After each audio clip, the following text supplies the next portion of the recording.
Good evening, everybody, and welcome to another Tuesday Night Live. We're back. It's amazing. We're so sorry to have been gone for so long, but we're so happy to see you. As always, we're reunited, and it feels so good. It does. I feel so tall too. Sorry, I'm working with what I've got here, and Ken is in a hotel room. I'm in a hotel room. Becker's in. If it's a hotel room, it's the best hotel I've ever seen in my life. Ever. But, yeah. So we're trying to do it as well as we can. So apologies for the the basicness of my background. But Jeff, we've got a guest. No, we couldn't possibly have a guest. We've been gone for so long. We just came back with the three of us. Never. We have joining us, which is why I'm sure there's so many of you watching, the amazing, the incredible, Mr. Billy West. Oh, what I know about him. And there he is. Hi. How are you? Oh, doing great. That's Thank good. you so much for joining us. This is going to be a ton of fun. I can't wait to hang out and talk and take some questions from the chat. And Absolutely. Yeah. For those of you who don't know who this lovely gentleman is, and I don't know who out there would not, the crowning achievement of this man's life was being the voice of the red M&M in the M&M. Wait. I have the crowning achievement of his life on video right now. Ready? Oh, wait. Here it comes. Here it is. Thank you. Okay, thanks. Settle down. So anyway, we're really excited to show you guys the pilot for our new series. It's set in the year 4000, and we call it Futurama.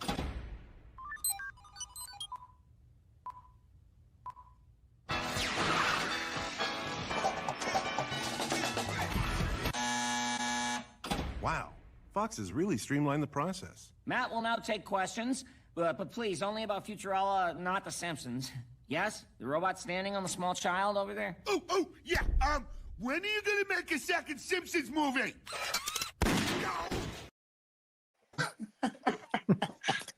The voice of Bill Morrison. That's Robot Bill Morrison, who was taking the question from Bender. Wow. That was funny. I remember that's a long time ago, I think. Yeah, Bill tells a story at the Comic-Con sometimes where he said that he got to sit down on the table read, and when it was over, he was hoping he would voice the. You know what, Becker? I'm going to this because this is. Yeah, I don't know why. Every time I click a comment, it does that.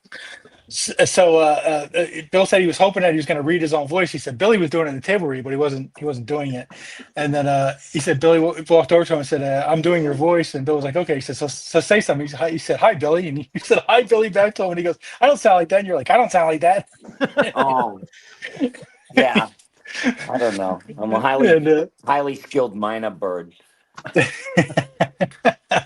So it's funny. And then a real quick, Bill was we were at a convention once. Billy was there, and Bill was talking to the gentleman. And when the gentleman walked away, Bill said that he was the official voice actor of George Clooney. He explained to me how there's voice actors that are official guys for people. So I had Bill draw a picture of Robot Bill Morrison. I went over to Billy and I had him sign it and put the official voice actor of Bill Morrison on it. And Bill wanted it, Bill wanted it, and I wouldn't give it to him. Wow, I like that. I like that very much. I love Bill. I love Bill, and always in awe of his talent. Really. Oh yeah, well, like Matt said, nobody draws The Simpsons better than Bill Morrison. That probably includes Futurama, I believe. Yes, true. We are having a heck of a lot of comments already. Mostly people saying hi. Travis says Billy is one of my favorite voice actors. Hey, Travis. That's so sweet. Thank you, man. Emilio says Billy been a voice actor for a lot of my favorite characters. Yeah, he has. I bet he grew up fine. I hope. Yeah. One of my favorite YouTube names, Aggressively Relaxing, is here. Hey, AR. Oh wow, I like that. Hey guys, like and subscribe. Hey guys. Smash that button. Like and subscribe. Where's my microphone? I got 15 of them. When did you start doing voice when you were a kid? I got this one, and I got this one, and And I got another one, and I have one in the mail coming because it's all about the microphone. It's all about. I can't not have it in the photo. Otherwise, what good is my cosplay? Now I want to move my microphone out of the camera angle. Okay. Yeah, like and subscribe. Go F me. Patreon. I'm going to lean into it. OnlyFans. Smash that You know, button. Oh, now, Billy, we're the worst. We never ask people to like and subscribe. we always- forget We constantly. forget. I just love that something that I've had pretty much in my, in my hand or as a professional item that I've had to work with, whether I like it or not. The microphone has been so fetishized. I mean, I've been dealing with them for 50 years. And all of a sudden, everybody has a microphone, and I'm like, what's the big deal? What's the big deal? Microphone. God. People have business cards with microphone on it. And microphone. Microphone, the movie. We have He's got you, Jeff.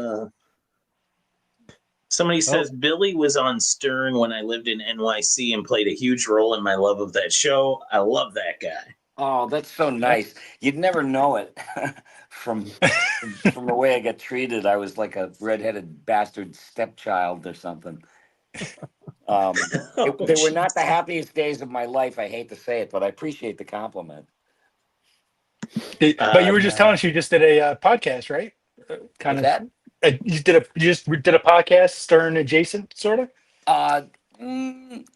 Inadvertently, I mean, just because me and Jackie Martling, Jackie the Joke Man, we always chat, and he sends me jokes and stuff, and I always loved him, and so we ran into each other in New York to do a podcast, and it was Gilbert Gottfried's old podcast, and Frank Santapadre was his producer, and now Frank does the podcast, and we were just talking about everything. I was talking about how the new administration is like the cast of Fellini's Satiricon, it's just all bizarros and creeps and weirdos. Ay, ay, ay.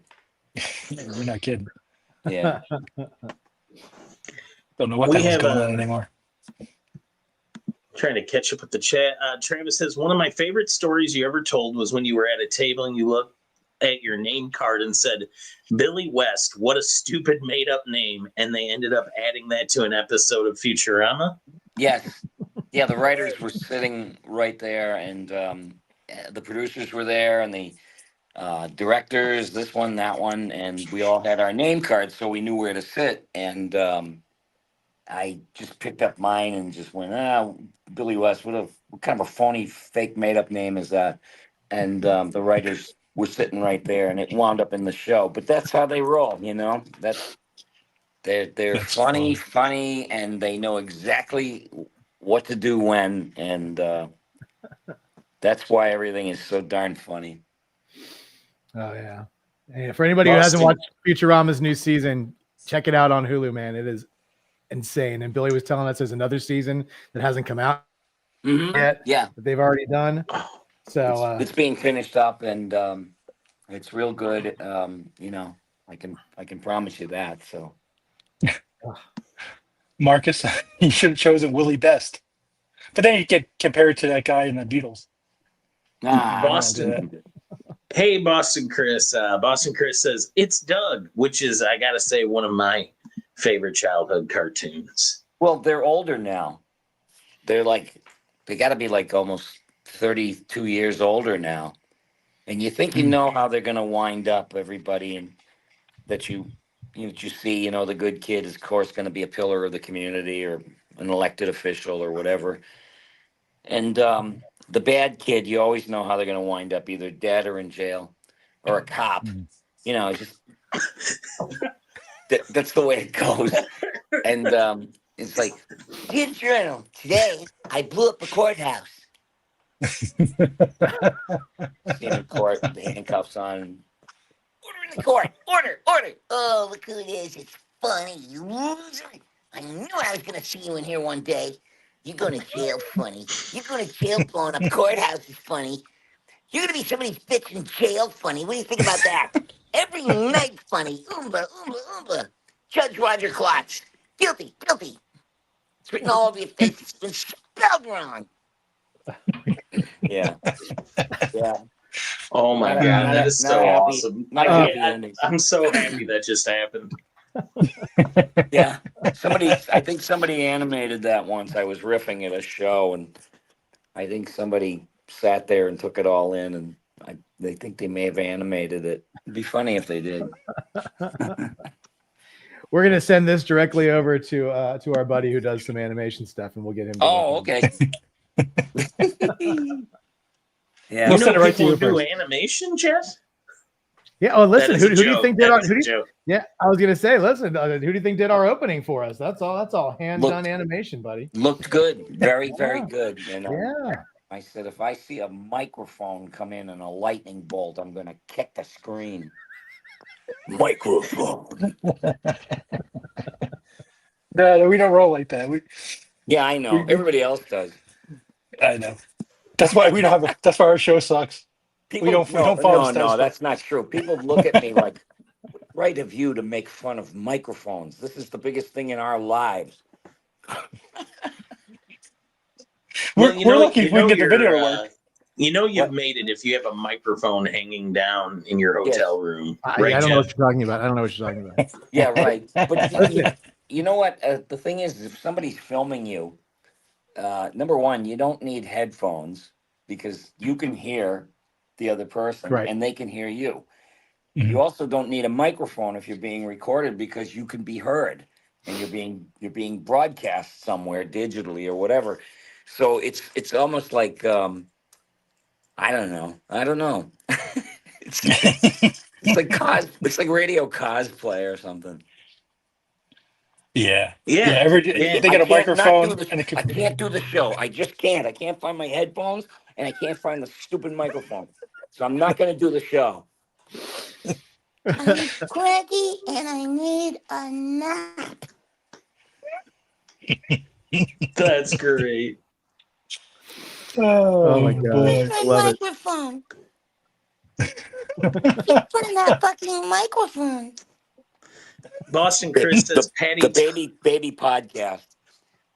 All right, hey everybody, like and subscribe, and only fans. You can look at nude pictures of me. Becker, I'm the gonna shorts do that are coming out are so an amazing. unboxing. I'm doing an unboxing video next. Yeah, we can sit and look at me for 5 minutes taking something out of something else. Like and subscribe. Go find me. Go fuck me. I know it's blasphemous. I'm not supposed to be making fun of any of this. Yes, you How are. dare him? You're just joining what we do all day. We just make fun of everybody. Oh yeah. well, Billy West takes on YouTube tonight. Billy West versus YouTube. I know. Like that's my content. Thanks, guys. I got clout. That's my content. Yeah, look, and none of this will get flagged. We just have to stay away from playing songs that people, have Yes. the rights to. And you can do it. You can do it. Who's gonna bust you? Who cares? and The YouTube police are out there. Yeah. Well, I got one for the YouTube police. I'm gonna have an alternative podcast where I watch a video of myself and I react.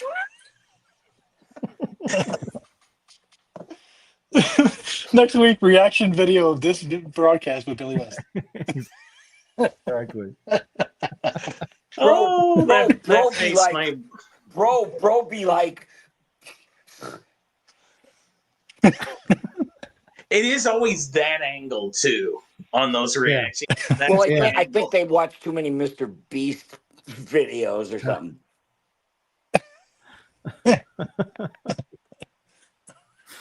Oh my let's see. god. TM Nerdy.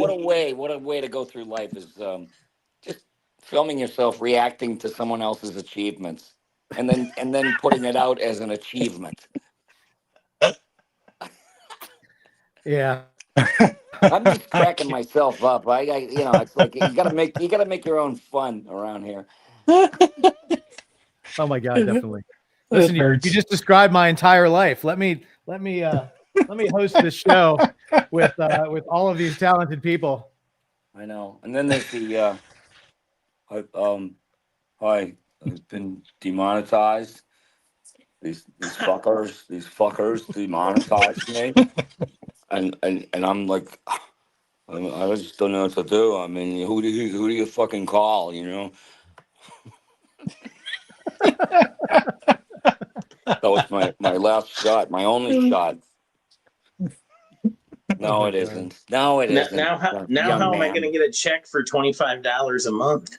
I know. Well, I didn't go into it thinking that. I thought it'd be $25,000 an hour like everyone else.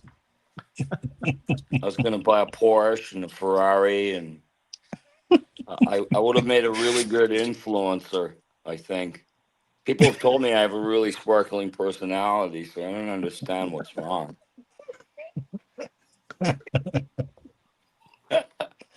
Oh my Oh my God. God. Oh my God. Yeah. All right, I Becker, don't think my catch us up on this. The insults. chat is flying. The Yeah, chat's yeah. flying. I'm gonna try to go back here and get a few of your questions, everybody. Okay. Somebody asked about not being the voice of Doug when Disney acquired it. True. Well, it was just simple economics. You know, I just couldn't do business with them. They wanted me to do more work for less money, so I said, "I wish you luck." I'm what you call an adult, and I need to make a living. Yeah. I'm not a kid. I was already in my 40s back then, because I'm 74 now. So I'm glad I knew when to say no to certain people. You know, you just can't sit there and laugh while somebody's stealing your fucking shoes. Yeah, Hey, you're we not kidding. want you to do more work for less money. Yeah, that never goes over well. Yeah, but I mean, it's kind of, I don't know, and it's kind of the usual business. Um, when you negotiate, nobody gets what they're worth. We all know that. You Yeah. get what you negotiate. So if you make a bad deal, you just really feel like a schmo 6 years down the line. Why was I so stupid? Yeah. Yeah. We get the same thing with artists and stuff. They'll sell some art, and then a few years down the line, it goes for a lot of money on Heritage or something. And they kick themselves in the ass, and it's like, hey, listen, you were happy with the money you made then. I mean, you can't complain too Yeah. much now. You guys are artists. That's right. You're my heroes, Yeah. honestly, because I wanted to do art. I used to draw. That's kind of where I started as a kid, and then I only got to be so good. I could only express myself up to a point where I'd be happy with it, and then I wouldn't be. And so I suddenly music popped in and knocked everything out of the way, and I became a musician because it was more of an immediate fix, Mm. Yeah, artistically. Did you play an instrument or just sing? Or I played guitar and sang. I made a living. I played in bands, since like 1969, 70. wow. And I actually got to play with one of my idols, who was Brian Wilson of the Beach Mm. Boys. I played in his Wow. band. I did 6 gigs with him, and we played on David Letterman. And yeah, he was one of my musical idols, really. That's Wow. amazing. Yep. Yeah, it was an eye I opener. I thought you only sang as Popeye. And, We, Yeah. we did have a request for that earlier. Somebody was talking about Popeye and singing. You mean she wants me to sing, "Bitch better have my money"? Yeah, Popeye, we want you to sing "Bitch better have my money." Oh my god! like do a whole cover album of Popeye sings the hits of today. Yeah, the hits of today. Here You sing today, WAP. gone later today. I Popeye sang can't. WAP. I grew up when music used to exist, and I was in a supermarket the other day, and they had the music. There's speakers all over the supermarket, and I couldn't escape this friggin' baby girl, baby girl, baby girl, and the auto tune, baby, baby, baby girl, baby girl, baby girl, and I was like, fuck this, I got to get away from this, and I couldn't, so I started putting items back on the shelf, so I could get out of there. I went and bought some stamps. I wanted to get the hell out of there, and I couldn't because then there was the next selection was Katy Perry and her millennial whooping. And I was like going, why does that have to be in every song? Are these people, what is this, a nut house? Jesus. And you know what'll suck is when I'm really old, when I'm 90 and I'm in the nursing home on piano night, they're gonna have someone come in and play "Bitch Better Have My Money." Yeah. Come on, everybody sing. Come on, you old bastards, sing your favorite songs of when you were young. Here comes WAP.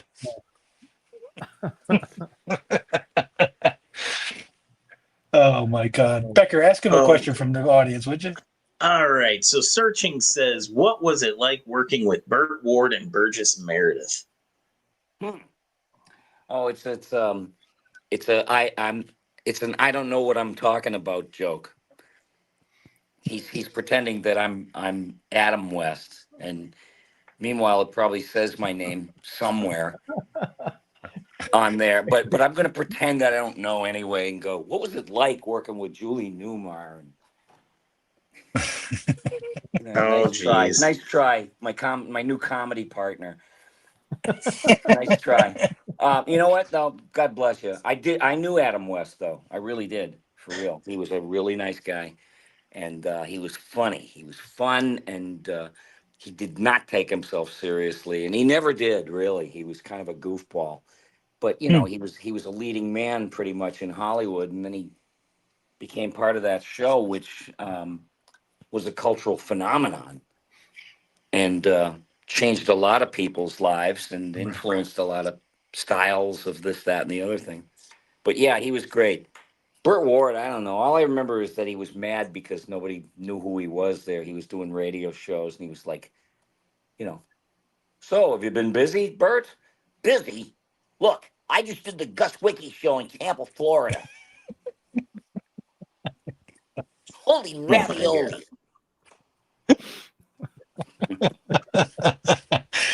Goodness gracious. Oh my God. Travis asks, what was your first breakout role that led to all the other?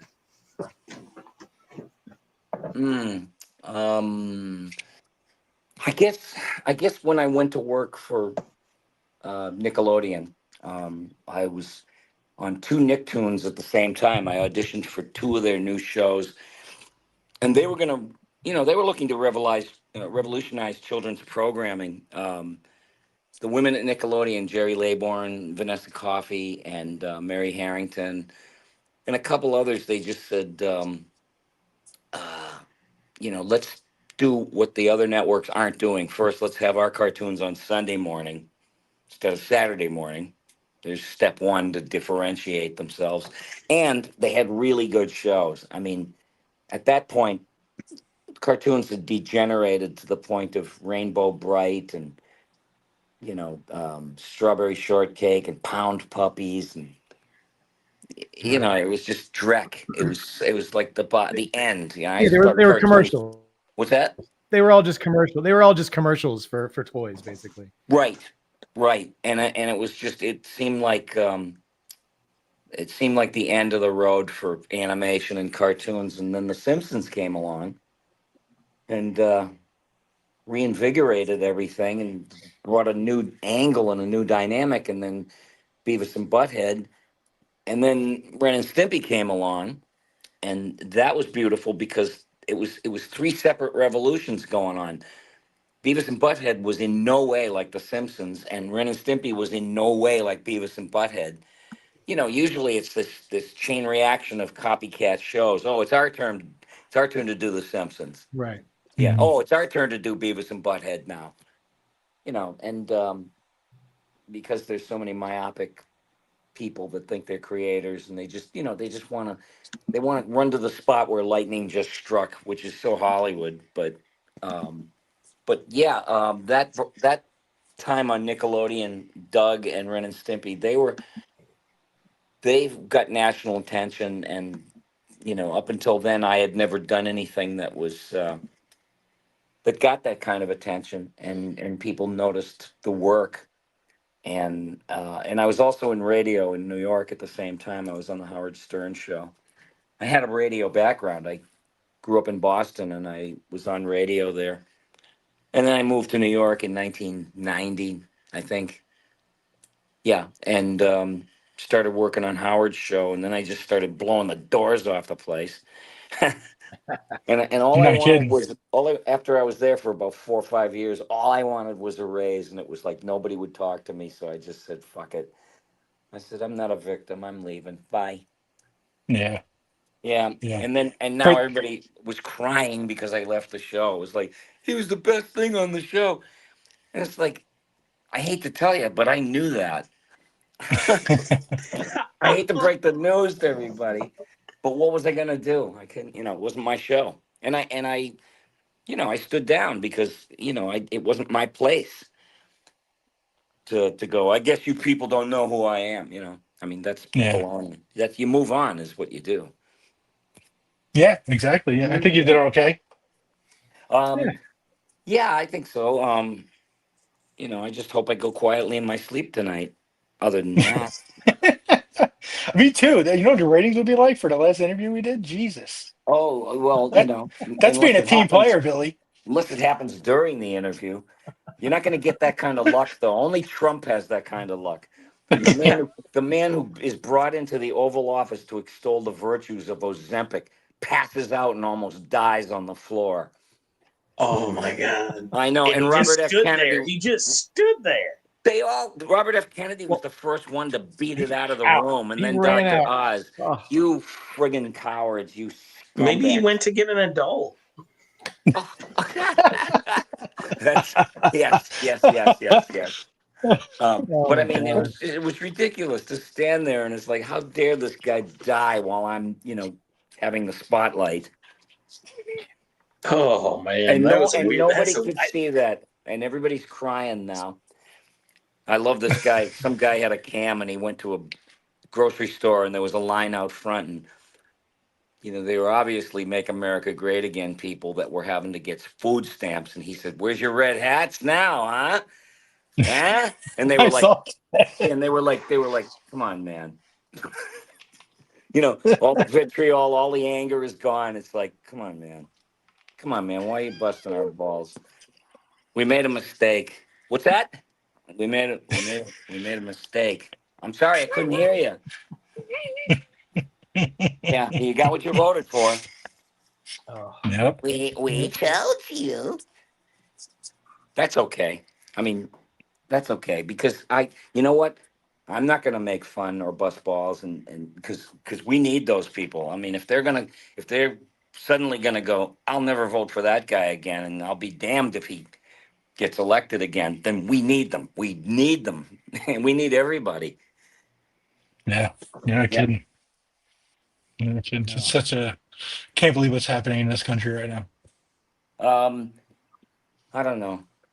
I was born a couple years after World War II.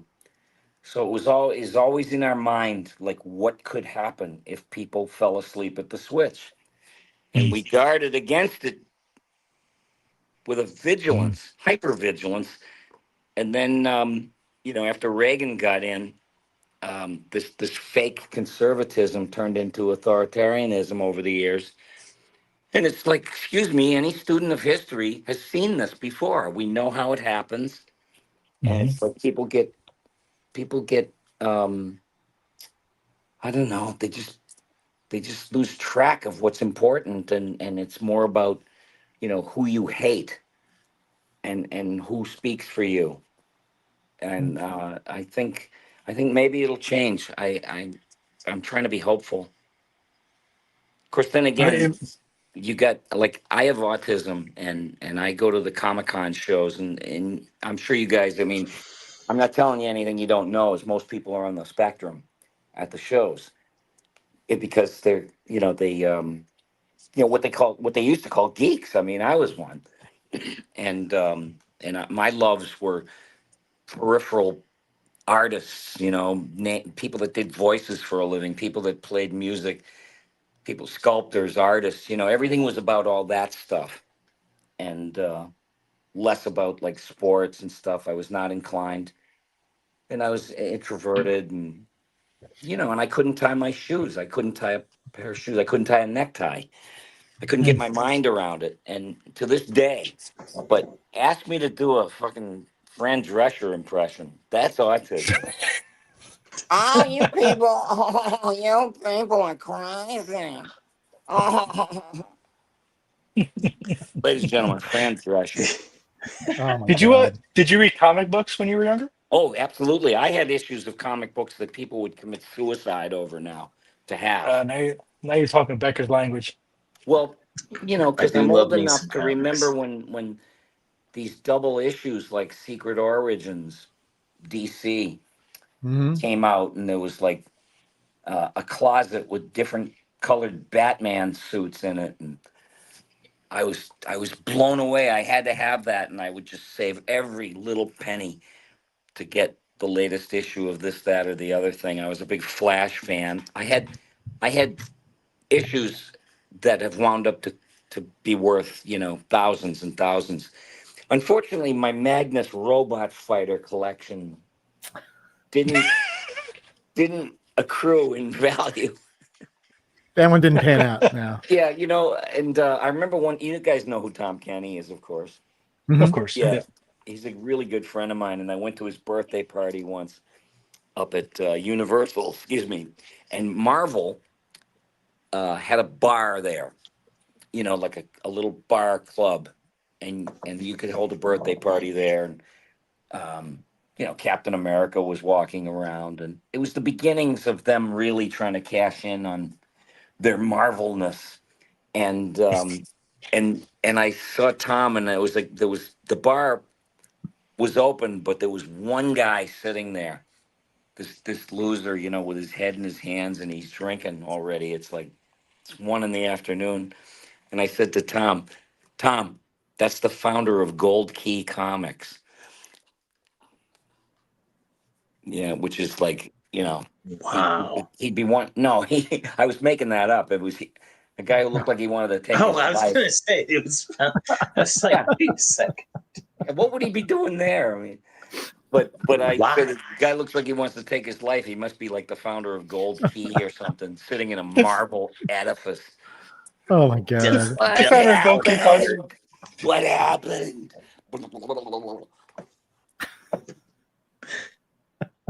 Yeah, TM says you got us. What's He was that? like, oh wow, too. Oh. Oh. I don't even know who the person was. He said, you made me so happy today. Billy West is a DC fan. Of Yeah, course. Flash. Of course. The secret origin of the Flash was that you know, he had a shelf full of different chemicals land on him, and it gave him his Flash powers. But then he ran into the elongated man, who was his nemesis, and the elongated man could stretch and could spin around him, and, you know, like a snake, and, you know, he was like silly putty. And the elongated man's secret origins was that when he was at a sideshow, he watched the India Rubber Man, and he found out what the guy drank, and it was this stuff called gin gold. So he formulated like some super big ass version of gin gold, and it made him the elongated man. I'm full of periphery. I'm full of peripheral information. Oh yeah. Sue and Ralph Dibny. What's that? Ralph Dibny, the elongated man. Not Ralph Oh, Dibny. you knew who he was. Oh yeah. Oh yeah. Yeah. Like it. It's Yeah. nice to be an old geezer, isn't it? You know all the answers. Yeah. Well, obviously, you know, I'm not like one of these nerds. I grew up a natural athlete. Oh, I see. Not at all. Not good at sports, surprisingly. I wasn't going to say anything. You know, stranger things have happened. Oh my god. There you you go. Hold on. I'm All right, so we being have, critiqued by nitpicking nerds. I'm taking this to a comic book convention. oh That's my, okay. you And know, I when, do. I go to yeah. the Comic Cons. I feel totally at home with nitpicking nerds because I am one. And what I began to notice was they can't explain the explosion of autistic births. They're having a hard time with that. Even Robert F. Kennedy said, "Well, it's because every mothers took Tylenol. They took Tylenol." And it's like, no, they didn't, you fool. Tylenol wasn't even invented when I was a kid. It discovered autism in 1949 or something like that. So, I mean, everybody's full of shit. But I did think about that. I said, well, it's true. There is an explosion of autistic births, and they don't know why. They can't explain it. And I thought about it, and I said, I can explain it. I know exactly what's going on. It's nature making a correction in the human condition. I think autism is the next step in human evolution. I really do. Because all the people at these conventions, they have compassion.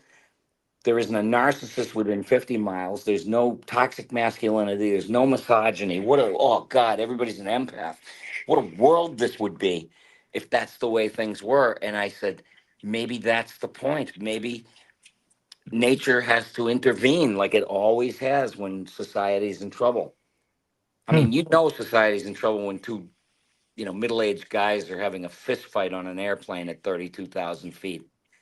And I sat there and I went, where are all these freaks coming from? Something has to be done. This will not stand. And nature knows that. And because because if you turn on the TV and you watch there's a video of somebody kicking a buffalo while it's trying to take a nap, in Yellowstone Park. And and it kills the guy and gores him. Nature just says, I had to take him out. I had to. I don't want that shit in the gene pool. Honest to God. And the guy doing the video is next because he's almost as stupid. So we'll get rid of them. We'll get them out. You can't have a society that's too stupid to know they're stupid, which is the Dunning-Kruger Just thing. keep hanging out at Comic Cons. That sounds like a Right? plan to me. Yeah, get Exactly. smart. Get smart. Where are you gonna? Where's your next few cons at? One is in Bangor, Maine, which I used to play when I was young and beautiful, and I was in my 20s, and I was in a band, and we used to go up to Bangor to play. I'd play anywhere. I have, I just love to play music so much that I would travel and go anywhere, wherever we could. But yeah, that's going on up there, and and then there's another show the week after that in Illinois, which is it's a fan expo or a Comic Con or something. I'm gonna put it on my Facebook.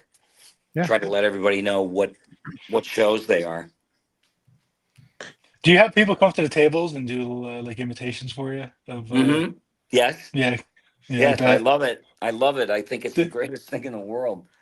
I mean, I'm always astonished by everything. It's very surreal to hear your voice coming out of everywhere, all hours of the day. I mean, it's so crazy. But I love it that people, not only enjoyed the work, but that they would like to do that kind of thing. I've met thousands of people, young people that want to do, voices for animation and everything. Mhm. Yeah, and I go. I always try to be encouraging. I always go, look, we're saving a seat for you. Um, it's like Yeah, you gotta be passionate, and you have to have inspiration, and then it's a business of 95% unemployment, and your job is looking for work. But if you can get past that, welcome. And then there's AI to fuck things up further. oh Uh, yeah, I've heard interviews that I've never done with me just waxing. Oh, that's creepy. Oh yeah, it's yeah. real That's gotta creepy. be. It's real creepy. But you can use it like if you screw up in real life, you can always say, That was not me. It was AI. Yeah, it was It was AI. AI. Deepfake. There's a guy in the Oval Office doing that. I think. Yeah, The- right. AI. AI didn't do it. Yeah, you ain't kidding. The first time you see something But like that in a video that you know is not you talking, Oh yeah. I mean, that's good. That's got to be so surreal, like so weird. Like somebody took It the is. time to try to do that. Well, they just fed the components, into a program, and the program did the rest. And Mm-hmm. but to me, it was like it's shocking to hear. It was yeah, like you said, it was creepy. It's almost like looking at a picture of Abraham Lincoln with 19 fingers.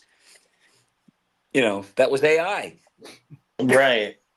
Well, I saw the. I think a lot of people probably saw. What was it? Robin Williams' daughter came out and had that op-ed about AI and Yes. just please stop making these fake videos of my father.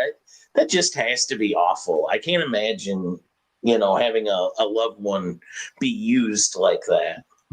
yeah, Well, unfortunately, everybody's found a new toy to play with, and they're gonna jump on it and exploit it. Whether you have talent or not, whether you have taste or not, whether you're funny or not, whether you have an aesthetic or not, it's not going to get in the way of somebody fucking around with technology. And it's unfortunate, but it's like if everybody's an artist suddenly, then nobody's an artist. If everybody's a Hmm. filmmaker suddenly, then nobody's a filmmaker. right. It's like if everybody's cool, nothing's cool. Mm. So I don't know what the next thing would be. I just think that they have to.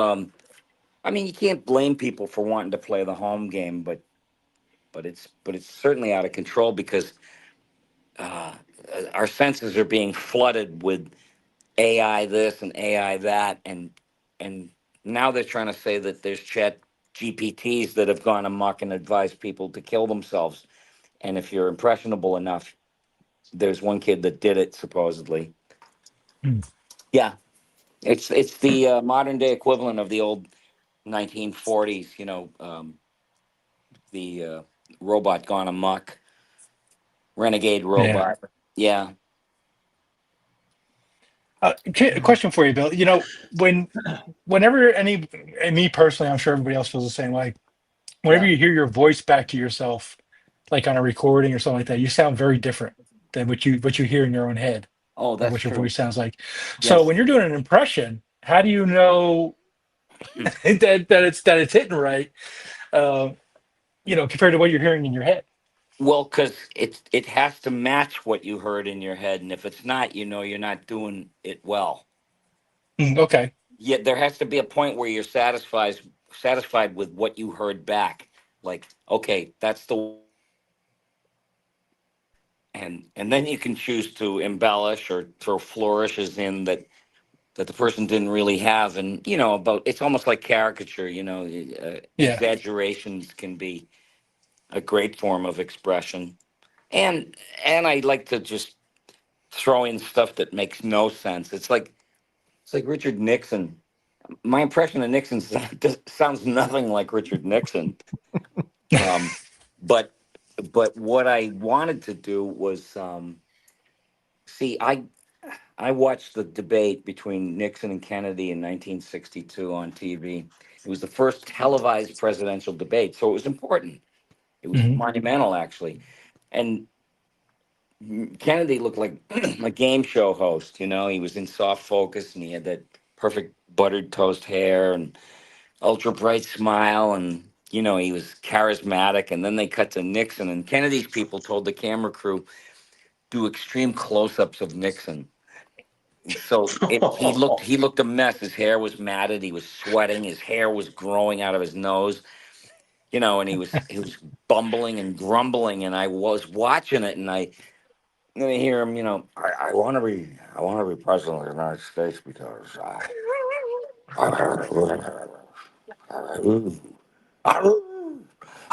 and I said, Ma, he looks like he's going to turn into a werewolf.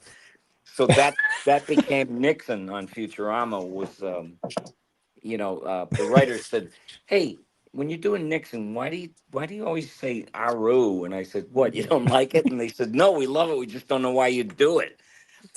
And so I explained it. Aru, Aru, Aru.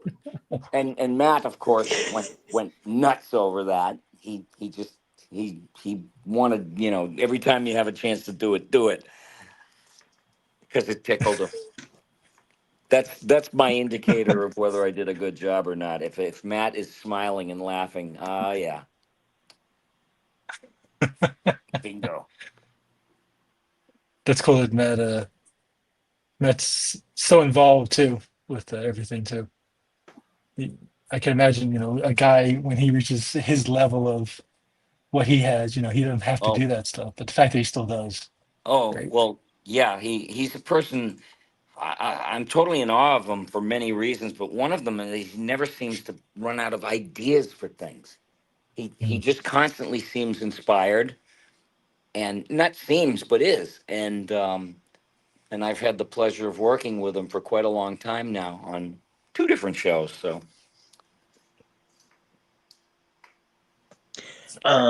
Travis has a question. He said, "What voice role that you've only done once would you have liked to have kept doing?"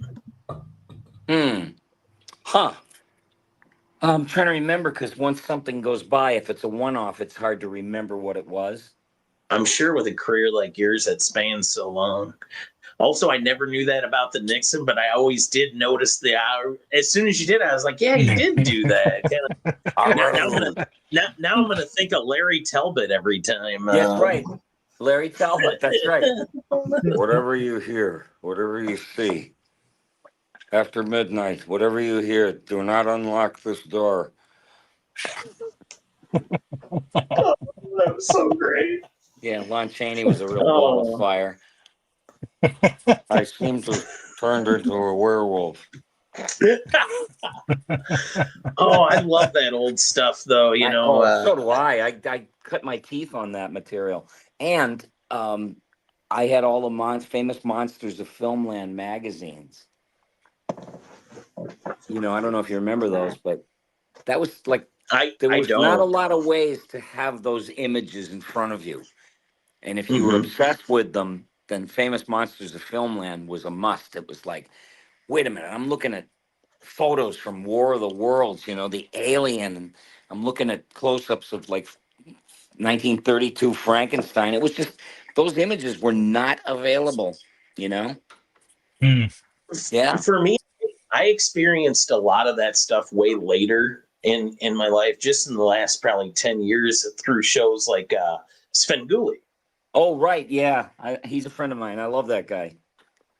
Oh, And yeah. he does the I'm a big shows. Svengoolie fan. He does the shows too, and he's just another guy like us that was obsessed with all those things, and he wanted to carry on in that grand tradition of the horror host, and he does it very well. I like the show. I love every October because you're getting Abbott and Costello meet Frankenstein. What a Right. great movie! Yeah, I love that stuff. But we do have. Do we have any more questions? I know I missed several tonight. Thank you, chat, for keeping it going. I mean, this chat has been crazy. You didn't know I could chat. I can chat a bit. Oh, somebody did have a weird question. So Boston Chris asked, did anyone ever question why they named and I'm assuming this is Doug, the principal Mr. Bone and the vice principal Mr. Bone and the principal Mr. Butt Savage? Like, did they get into any trouble for that? I don't know. The innuendo was lost on me because I have pure thoughts, and Clearly. I don't have a corrupted mind, so those innuendos were lost on me. Mr. Butt Savage, what were they thinking? Yeah, crazy. Oh, hello, Mr. Butt Savage. Yeah, kind of surprised that got through, But hey. Well, Nickelodeon didn't catch a lot of stuff, like all the gay stuff on Ren and Stimpy. totally blew by them. They didn't, because they weren't looking for it. They were looking for disparaging images towards women. That's what they were all, hey, you can't do that. You can't have girls in bikinis, like on the game shows, with the, tell them what they won. You couldn't have that. But then all the guys that did that stuff on the show, like presenters and stuff, all looked like Chippendales dancers. Mhm. And they missed all that stuff. They just weren't looking for it. And then one day they came out of their coma. That show was so good when it came out. Oh my god! Yeah, there's a lot of I used to screaming, love Friends. a lot of screaming and yelling. And I, a couple years ago, I did a reboot of it, and they never released it. I did like a whole season. Those screaming and yelling like I did 32 years ago. And I said, you better keep a paramedic in the lobby. I was a young guy when I did that show. Yeah, I can imagine. They used to. Yeah, Ren would yell so much at Stimpy. It was You need to come out of there you with an aneurysm. idiot! But that show exploded. Next thing. Joy. Will you shut up, you fool? Yes, I can hear you. But I enjoyed it nonetheless. It was very cathartic to be screaming and yelling like that. Oh my Of God. course, again, politically, it wasn't worth the trouble. Now that I look back, yeah, with the guy that did the show, I mean, holy shit. Just my luck. The agony and the ecstasy. Oh, Yeah. Yeah. If you're going to hitch your wagon to somebody, make it him. Oh, Oh God. yeah. And, and then after all the Nickelodeon stuff, I was doing commercials, and I actually got hired to do the Space Jam movie, the first one. And I got to do Bugs, and I was like, ain't I a little stinker?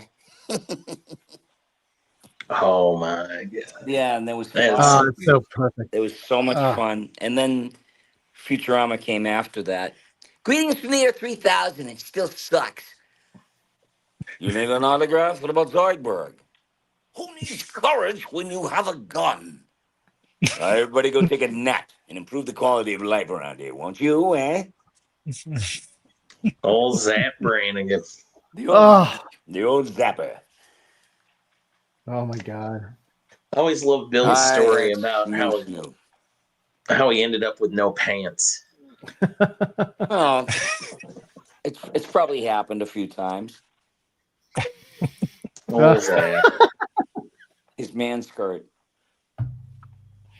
Oh my We were God. we were at Astronomicon 2 years ago, Yes. and Bill wasn't real busy, so I had him draw a picture of Zach Brannigan, and we were looking through like the best quotes, and we came up with the one where he says, "And inform the men I made it with a woman," and, Yes. and I went over to Billy and I had him sign it, and he wrote that out, and then the next day we had to go there at like 6 o'clock in the morning for a TV interview, and Billy was there too.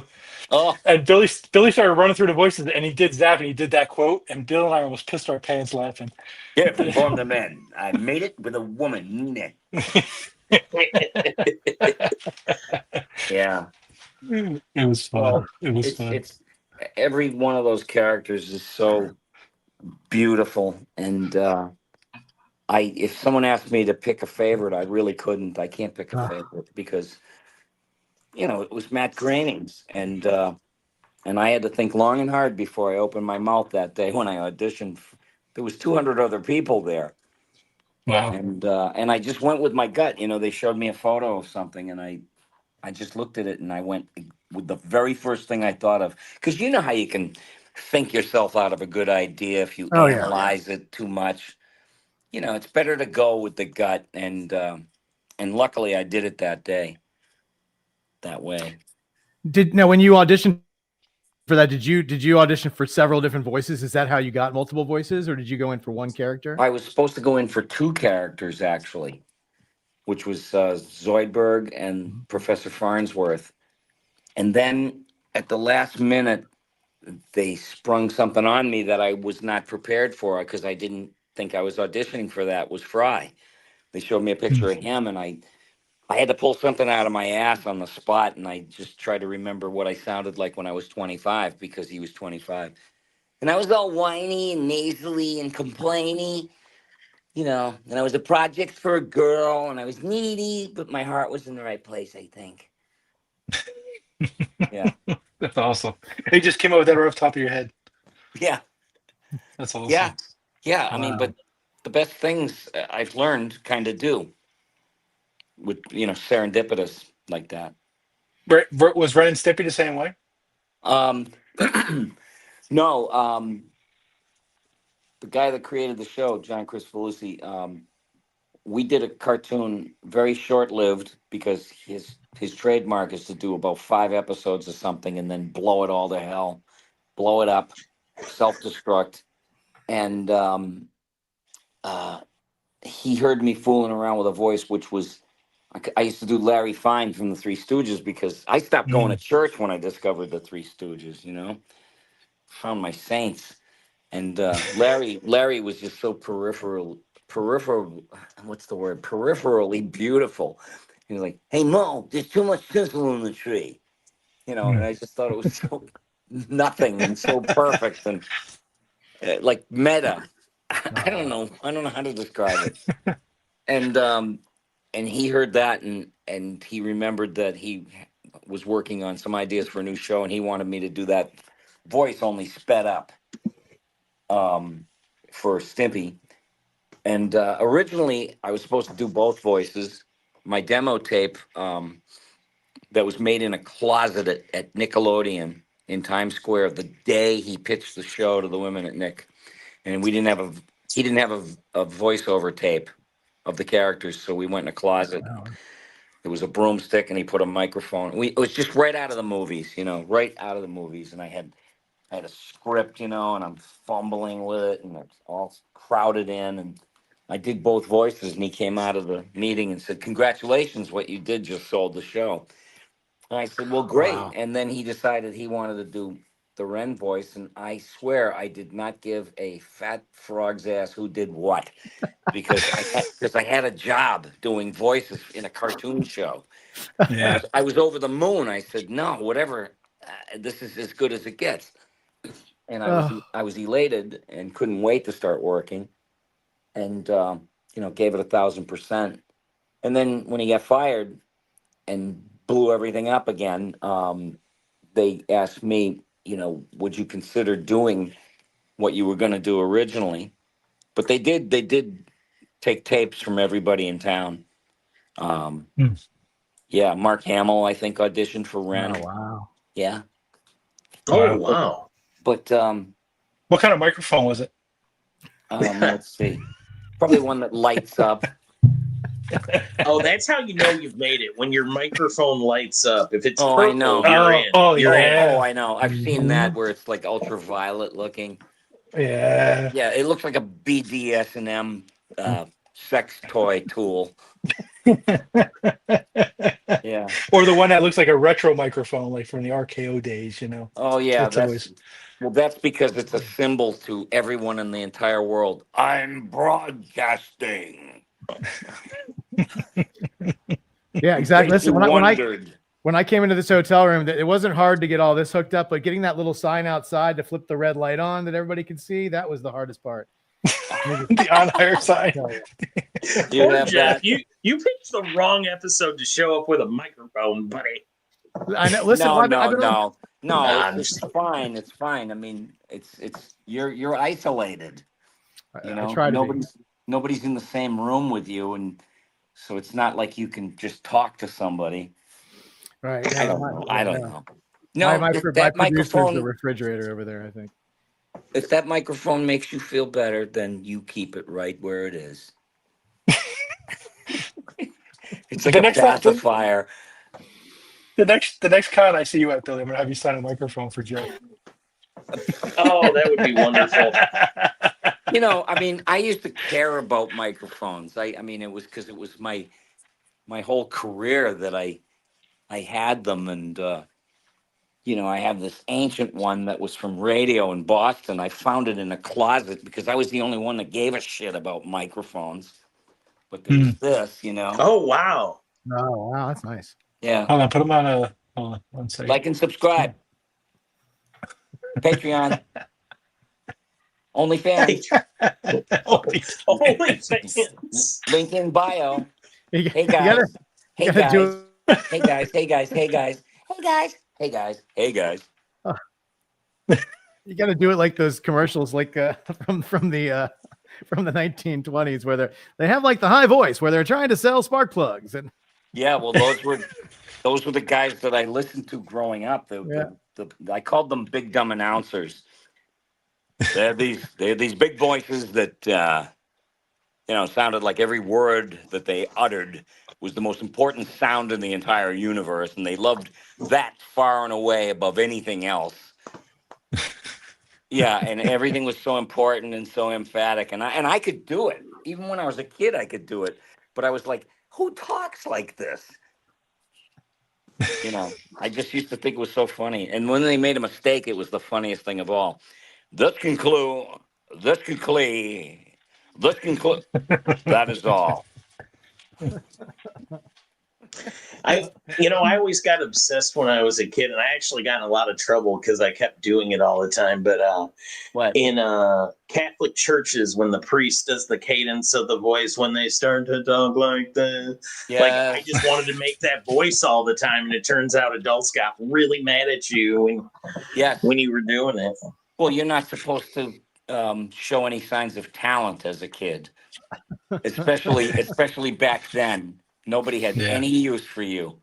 And I knew the mass in Latin. I had religion shoved down my throat, and I was an altar boy for a while. I knew everything in Latin because that's how they did the mass back then. A lot of people forget that you spoke this weird, mysterious language, so you couldn't possibly know what you were saying. See, yeah. Weirdly enough, all my family were Catholic, but my mom raised me Unitarian, so I didn't realize I was being sacrilegious. I thought it was weird when they took me there, and I became obsessed with that voice, and they had to tell me to stop.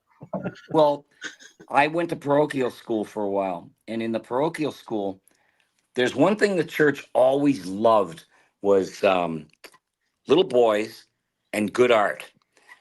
They loved good art. The convents and the rectories and the parochial schools had real oil paintings. Probably worth fortunes in gold frames, and religious scenarios and all that. I mean, thank God for religion. Otherwise, we wouldn't have had all that great art from Michelangelo and Da Vinci and everything. The powers that be in the church were like, we gotta hire these guys. Yeah, but they're all queer. They're all gay. Da Vinci and Michelangelo. So what? So what? We need them. We'll pay them big money. And yes, they're going against the rules of the church, but fuck it, because we gotta sell this thing called religion. And so they went to Michelangelo and Da Vinci. Do you think you could make it look like when people walk in here and they look straight up, like they're looking right up into heaven, and the artists were like, "Oh, honey, of course we can." Stupid. What do you Nobody's think wearing we a do? shirt. What do you think we do? And so thank God for religion. But I there was Adam and Eve in the Garden of Eden, and I was looking at the painting, and a nun came up behind me and said, "What are you doing?" And I said, I'm just looking at the painting. And she, yeah, what's so great about it? I said, I want to be an artist, and I'm fascinated by the colors and that there's actual action going on in it. And she didn't want to hear from that. She was just like, what's the big deal? And I said, well, I'm stumped. I mean, God came down, took 100 pounds of clay from the earth, and he fashioned into his own image and likeness man. And she went, yes. Like I could have said, Jack be nimble, Jack be quick, and he burned his ass on the candles. Yes. It's like everyone knows that. So then I said, and then he took a piece of Adam's rib and created Eve, woman, which it was baked into the cake that women would forever on and eternally be second class citizens because they made sure back then that that's how it was going to be. It's like, I don't know, just setting up how life was supposed to be according to the church, and then she said, "Well, what's your point?" And I said, "Why do they have belly buttons?" Because neither of them was born, and her head did a full Oppenheimer. What? Oh my God. Yeah, I'm still trying to wrap my head around the clay part. All I made my mom was an ashtray. Oh, right. That's true. Did it have a belly button? It did not. Oh, Well, okay. it may have. It may have. There were probably divots in it. Okay, but you glazed it. I think we and put it in a kiln. I don't know. I think we should. I think we should just quote Billy and change the name of our show to "Little Boys and Good Art." I think that kind of sums it all up. Please boy. don't. Oh boy, that's going to get the wrong kind of crowd in here. Yeah, if anybody doesn't like what I'm saying, write your congressman. He'll help you. But like what Bill Cox put on the what did he put on the title of the show that time? Jeff? What? Oh yeah. So there was there's another one of our buddies he has a big show and he does an art show. He has these head to head with where art dealers, people who want to sell their art, they go head to head and you try to sell something for a couple minutes, you try to sell something, and then they like deal it up at the end. So he called it, and it was the 30th time that he had done this. Yes. So he put amateur, dueling dealers, XXX. So he had word. So he had 3 X's in the word amateur in the title. Amateur. Oh boy. Let me just tell you that show, most of his shows would get about 300 or 400 people. That particular episode got about 12,000 views in the first day that it was out there. We never knew there were that many people interested in amateurs selling artwork until you put 3 X's in front of it. And well, it's like you'll pass fine art stores in your car on a Sunday afternoon, but what do you jam the brakes on for? Yard sale. I don't know. They're estate sales, Billy. Estate sales. I can't miss out. I don't want to miss out on this. Yeah. Oh, I just thought it was hilarious. It's like, I guess if you throw amateur and XXX into the title of your show, anybody will watch. That's true. I don't know if anybody bought anything, but they definitely got onto something, Jeff. If only somebody else would have discovered that sex sells. Yeah, you listen. Yes, there's the concept right there. Yeah, I don't know. Call the marketing people. I mean, if that was true, why wouldn't we have 40,000 people watching this show right now? I mean, come on. I don't know, because you have too much competition. That's why. Like, if you called the cops right now, they won't show up because they're all looking for guests for their podcasts. Oh, God. Well, that purple microphone was an investment. Yeah. I know it. And then I found one at an estate sale, a diamond-shaped, old-fashioned microphone, and those people find out that it looks beautiful, it looks heavenly, and retro-y and deco, but they don't work. That's what you find out right away. Plug it in. It sounds like as long as it looks cool. What? Right. As long as it looks cool, right? Yeah, as long as it looks cool. That's right. But we tried to use them once. I used to say, hey, all those cartoons, the sound you're looking for is on those Warner Brothers cartoons where Mel Blanc would be screaming, and it was like they were ribbon mics. There were those big diamond-shaped mics with the grill and beautiful and everything, but they don't work with today's technology. You have to have like attenuators and all kinds of other stuff. But the mic itself, we plugged it in, and I'm waiting for magic, and it's like, "Hi, how you doing?" It's got no. Yeah. You have to be good in spite of the microphone, not because of the microphone. Yeah, right. That's okay. Oh, Billy, thank you so much for for show with one of those dumb mics. and how to fool around with it is content, I suppose. Yeah, for sure. Well, we've made content out of it tonight. I for one love this. This is like one of my favorite episodes Oh, thank you. because one of my favorite things to do is make fun of Jeff, and now I have microphone jokes. Yes. Oh yeah. You're never coming back to Kansas City to see me now, Jeff.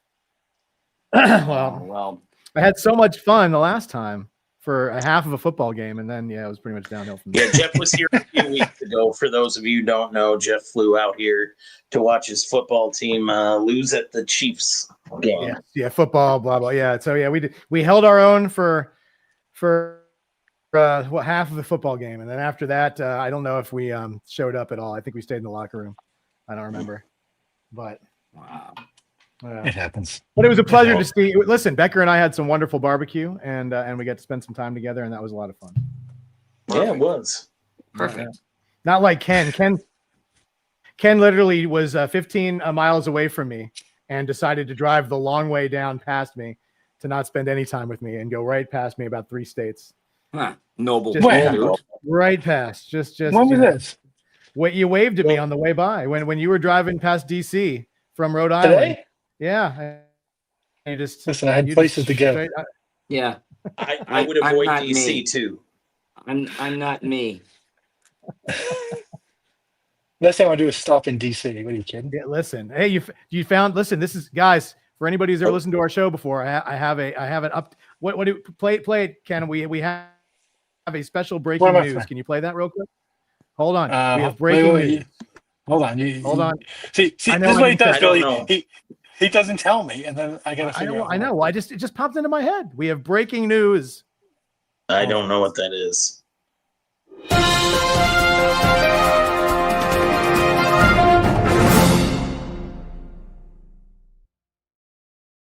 The breaking news is Ken found a Burger King in Virginia.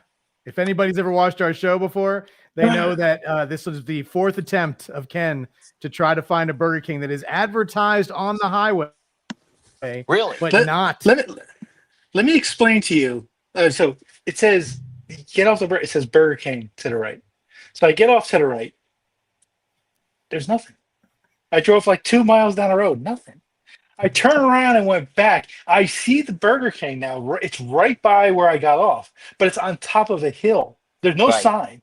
All you can see was the sign of the Burger King on the window, right? So now I turn, make a left to go into it. There's no way to get into it. I had to go like a quarter of a mile down the road and make a U-turn. I'm like, you can't even get into this joint. You needed a Whopper that bad? Listen, you spent as much time on all of that. Why don't you pack a lunch next time? Yeah, no doubt. Really. I wouldn't go feel through like all that crap. This I'm has been a vegan. a grail. I'm a like, vegan. I haven't had a hamburger in 33 years. So. well, this has been a grail. You like haven't had a hamburger in 33 years? No, I'm a vegan. I don't. Oh, you're vegan. Yeah. Yeah. Well, they make a veggie Whopper. Yeah, they do. I've had it. It's the Impossible, and I love it. Yeah, I really do. And it tastes like what I remember a hamburger tasting like. It's just that I just kind of stopped eating meat at one point and became a vegan. And I'm glad I did it because I look at my friends that are my age and they look like Methuselah. They're all breaking down, and I'm getting phone calls. Yeah, guess who passed away? Oh. Yeah. Well, and your voice is held up so well. Maybe that was the secret. Maybe the secret is vegan. Maybe. I don't know. And I have a book coming out. During the pandemic I wrote a book, and it's being published, and it'll be out I think in maybe fall of 26. And and I talk about all that stuff. I had a horrific childhood, which we didn't even get into here, but I had to talk about all that stuff because it's important, and it can inspire people that are going through hell in their homes, as children, being abused and this, that, and the other thing. And it's not so that people can feel sorry for me, because the book has a happy ending, of course. That's a spoiler, but the crap that I had to go through as a kid, you know, who was on the spectrum, and I just had a hard time. I used to sit there and go crazy and go, why is everything so hard? Why can't I just learn stuff, you know? And my dad made me feel stupid, and he was an abuser. He was a drunk and a psycho. And so it was some picnic growing up. Yeah. Yeah. Well, and in those days they would have known what to do with the neurodiversive, you know. No, there was no word for it. Yeah. Yeah. Yeah, that's Well, well, you I know, for one will look forward to that book. I'd love to read it. Yeah, is it I'll have a watch title for it yet? to come out. It's called Voice Versa. And it's going to be on Abrams books.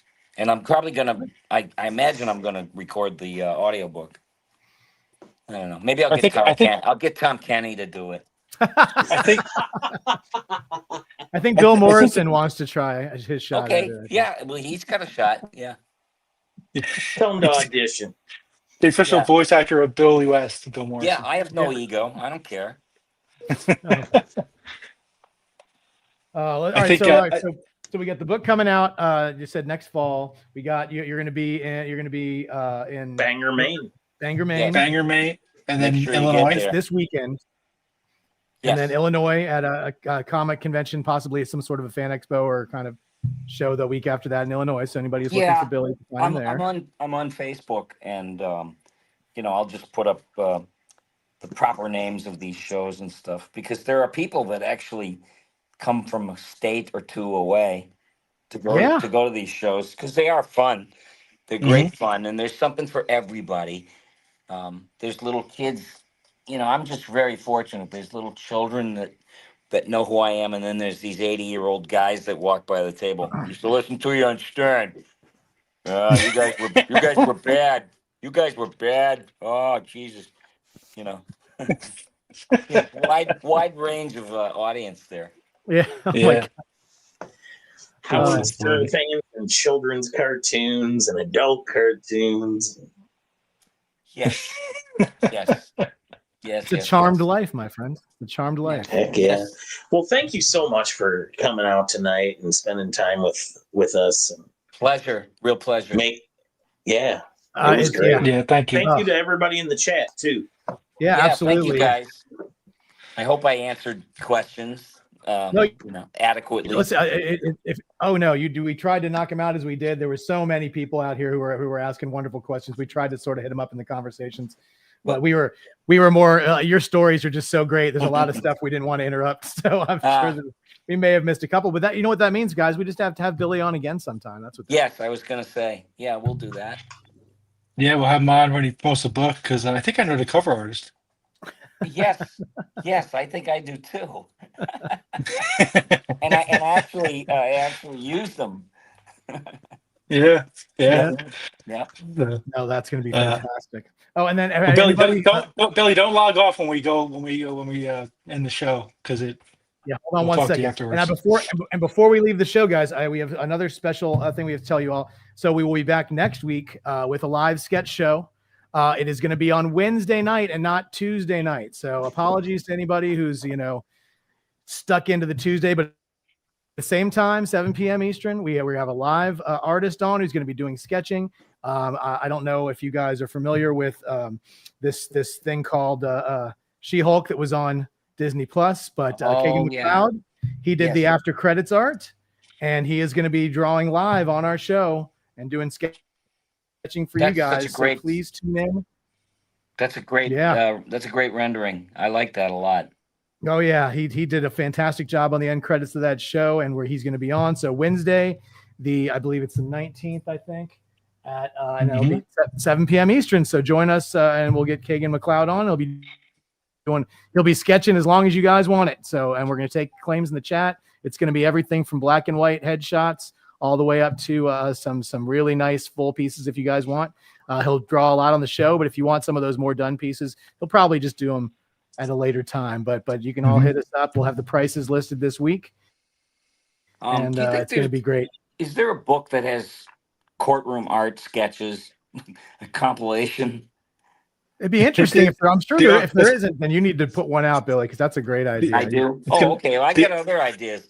I got an idea for the post office. I thought they should put out a commemorative stamp for every guy that went nuts in a post office.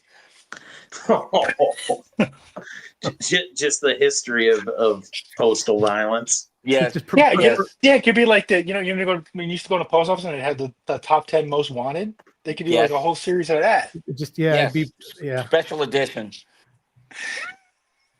Forever wanted. Make stamps. sure you like and subscribe, right, Billy? Yes. Yeah. Listen to Billy. Do it today. That's right. Oh my God. Thanks, everybody. Thank you guys so much, and we'll see you next Wednesday, not Tuesday, and it's gonna be fantastic. And Billy, thank you so much, and for all of us, have a great night, and we'll see you later. Yeah, Billy, hang out. Don't leave yet.